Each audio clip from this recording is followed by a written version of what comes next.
Hello नमस्ते, म कृष्ण ढकाल। स्वागत छ तपाईलाई मेरो च्यानल केडी छ नेटवर्कमा। आज मैले तपाईलाई चाहिँ बिना बजेट टेन्डरिङ भइरहेको छ भन्ने कुरामा भिडियो लिएर उपस्थित भएको छु। भिडियो एकचोटि अन्तिमसम्म हेरिदिनु होला। हेरिसकेपछि के छ प्रतिक्रिया दिनु होला। आफूलाई ठीक लाग्यो भने शेयर पनि गरिदिनु होला।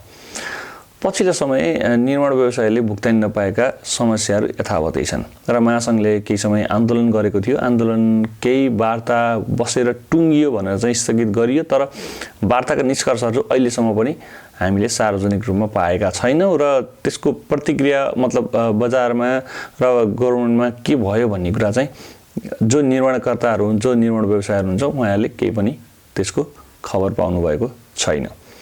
र पछिल्लो समय के हुँदै गइरहेको छ भने आर्थिक मन्दीमा परिरहेको अवस्था भनौँ अथवा अर्थतन्त्र अलिकति समस्यामा देखिरहेको अवस्थामा पनि टेन्डरहरू भइरहेका छन्। तर टेन्डरहरू हुँदै गर्दा पुराना टेन्डरको भुक्तानी पाउन सकिएको छैन, तर नयाँ टेन्डरहरू भइरहेका छन्। यस्तो किन हुँदो रहेछ भने चाहिँ यो राजनीति अस्थिरताको कारणले गर्दा यस्तो हुन्छ भन्ने चाहिँ हामीले चाहिँ अहिले व्यवहारमा देख्न लागेका छौँ। राजनीति स्थिरता हुन्थ्यो भने चाहिँ कुनै पनि एउटा मन्त्रालयमा एउटा मन्त्रीले चाहिँ लामो समय कार्यभार सम्हाल्थ्यो र कुनै पनि योजनाहरू चाहिँ सक्रिय रूपमा लगाउँदै गर्दा योजनाहरू चाहिँ अन्तिमसम्म निचोडसम्म पुर्याउन सक्थे। र अहिले पछिल्लो समय कस्तो भइदियो भने चाहिँ एउटा मिटिङ बस्यो, मन्त्री परिषदको निर्णय गरायो र टेन्डरहरू फाल्यो।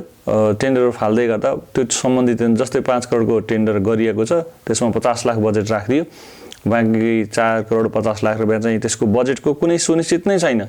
टेन्डर लगाइसकेपछि भोलिका सरकारले जे गर्ला गर्ला भन्दै गर्दा मन्त्रीहरूको चाहिँ अलिकति किटकिटीपन देखिएको पो हो कि कस्तो भइरहेको छ भने यो गर्दै गर्दा मन्त्रालयहरूमा र कर्मचारी तन्त्रमा त्यति धेरै समस्या छैन। तर हाम्रा निर्माण व्यवसायले चाहिँ एउटा नियमले गर्दाखेरि चाहिँ कुनै पनि टेन्डर चाहिँ योजना सम्झौता गरिसकेपछि कम्तीमा 95% चाहिँ कटिसकेपछि मात्रै ठेक्का अन्त्य गर्न पाइन्छ। तर 95 ठेक्का कट्नको लागि चाहिँ निर्माण व्यवसायले काम गर्न चाहन्छन्, तर रकम अभाव छ। रकम अभाव हुँदाहुँदै पनि कसरी काम गर्न सक्ने कुरा नि भएन। र पहिला तपाईँको ठेक्कामा 20% दिन्थ्यो, 20%लाई झारेर 10% 15% बनाइएको छ। त्यो रकम पनि पाउने ग्यारेन्टी हुँदैन। र काम सुरुमा कन्ट्र्याक्टरले गरेको हुन्छ, अलिकति लगानी गरेर काम गर्छ, काम गर्दै गर्दा उनले भुक्तानी सुरुको चोटिमा पाउला र भुक्तानी नपाइसकेपछि उसले पनि काम बन्द गर्नुपर्ने स्थिति हुन्छ। र बन्द गर्दै गर्दा त्यसमा कुनै पनि लिखित रूपमा हुँदैन के। भनेको नर्मली कार्यालयमा सोध्यो थप बजेट छैन भन्ने हुन्छ। बजेट छैन भनिसकेपछि कसरी काम गर्नु हैन।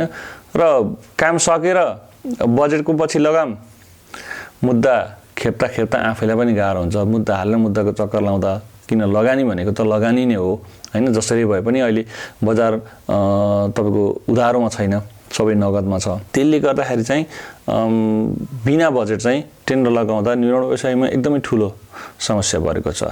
र आजको भिडियो बनाउनुको मुख्य उद्देश्य चाहिँ के चाहिँ हो भने चाहिँ जति पनि साना व्यवसायहरू हुनुहुन्छ, साना भनेको जस्तो 2 करोड हिजोको दिनहरूमा 2 करोडसम्मको काम गर्न सक्नुभएको थियो र आज भोलिको दिनमा आएर तपाईँ 2 करोडभन्दा अलिकति माथि 5 करोडसम्म उक्लिन खोज्नु भएको छ भनेको जस्ट तपाईँहरू चाहिँ तपाईको टर्नओभर पुगेको कारणले गर्दाखेरि चाहिँ अथवा तपाईको केही रिक्वायरमेन्ट पुगेको कारणले गर्दा तपाईँ 5 करोड ठेक्कामा भाग लिँदै गर्दा हिजो तपाईको 50-60 लाख 1 करोडमा काम गर्दै गरेको व्यवसाय चाहिँ आज 2 करोडभन्दा माथि 5 करोडसम्मको ठेक्कामा खेल्दै गर्दा चाहिँ त्यो बजेट चाहिँ सुनिश्चित नभएको ठेक्कामा तपाईँ पर्नुभयो। ठिक छ, तपाईँ कुनै अफिसले टेन्डर निकाल्यो, टेन्डर निकाल्दै गर्दा तपाईँको सबै कुरा त्यसमा पुग्यो अथवा तपाईँले जेबी पार्टनर भेट्टाउनु भयो, तपाईँ त्यसमा भाग लिन सामेल हुन सक्नुहुने अवस्थामा आयो।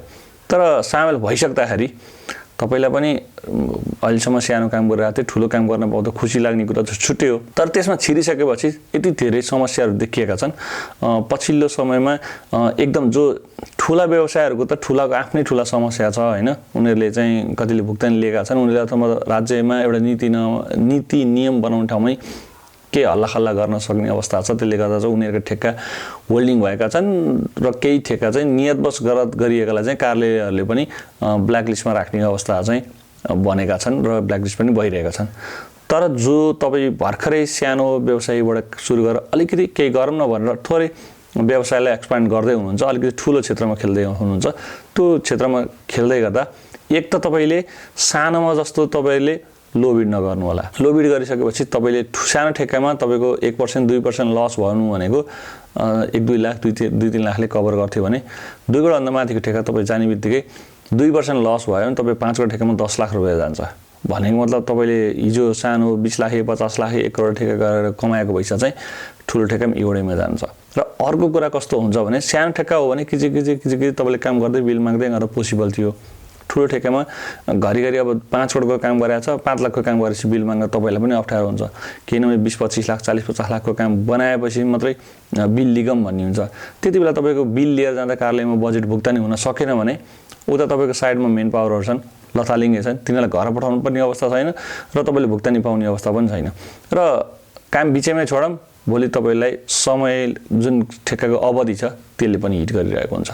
र यस्तो बेला चाहिँ न निर्माण व्यवसायलाई चाहिँ न महासङ्घले बोलिरहेको छ न नेपालको अरू कुनै पनि कानुनले चाहिँ व्यवसायले समर्थन गरेको अवस्था चाहिँ छैन। भनेको मतलब व्यवसायको मर्का बुझ्ने अवस्था छैन। भुक्तानी नपाएर काम बन्द गर्नुपर्ने स्थिति भएको छ। अब भुक्तानी नपाइसकेपछि काम गर्ने कुरा भएन। काम नगर्दै गर्दा उता भुक्तानी आउने कुनै टुङ्गो छैन तर यता हाम्रो कन्ट्र्याक्टको टाइम चाहिँ घट्दै गएको छ र टाइम सकिन्छ। टाइम सकिसकेपछि भोलि केही गरेर कतिवटा भुक्तानी आयो भने म्याथ गर्ने पनि कुनै ठ्याक्क उचित कारण नहुन सक्छ नि त। कहिले अब बर्खाको टाइममा उचित कारण होला तर सधैँ उचित कारण त हुँदैन। म्याथ भएन भने तपाईँले 200 दिनसम्म त पेनल्टी तिरेर पनि काम गर्न पाउनुहुन्छ। तर कस्तो बेला बजेट आइदिन सक्छ भने लास्टमा असारको तपाईँको 20-22 गते ल बजेट आउन सक्ने भयो अरे भन्दै गर्दा तपाईँले मेन पावर जोड्न पनि गाह्रो हुन्छ। यो अवस्था पछिल्लो समयमा साना व्यवसायी जो 2 करोडदेखि 5 करोडसम्म जसले काम गर्न खोज्नु भएको छ 5 करोडभन्दा माथिकोमा त बहुवर्षीय हुने सम्भावना अलि बढी हुने कारणले गर्दा चाहिँ यस्ता केसहरू अलि कम होला। तर 2.5 को ठेक्कामा एकदमै रिस्क छ। तपाईँहरू आउँदै गर्दा चाहिँ बजेट छ कि छैन क्लियरली हुनुहोस् र तपाईँले सोही आर्थिक वर्ष ठेक्कामा मान्नुहोस् 18 महिना मतलब बहुवर्षीय योजना स्वीकृत छ भने पनि तपाईँ त्यही आर्थिक वर्षमा सक्छु कि सक्दिनँ भन्ने तपाईँको आफैमा त्यो ल्याकत राखेर मात्रै तपाईँले टेन्डरहरू बिच गर्नु होला।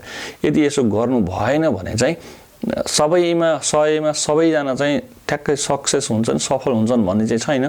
तर यो भिडियो हेर्दै गर्दा मैले भन्दै गर्दा पनि तपाईँ 1-2 जना त्यस्तो पर्नु भने तपाईँलाई त गाह्रो भयो नि त।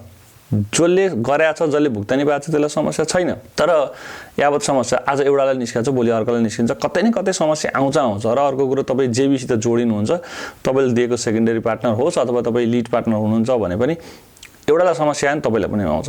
त्यसले गर्दा बिना बजेट टेन्डरहरू भएका छन् र बिना बजेट भन्दै गर्दा तपाईँ कति पनि पैसा नभएर चाहिँ भनेको छैन मैले सर्टेन रकमको एमाउन्टको आधारमा चाहिँ टेन्डरहरू भएका छन्।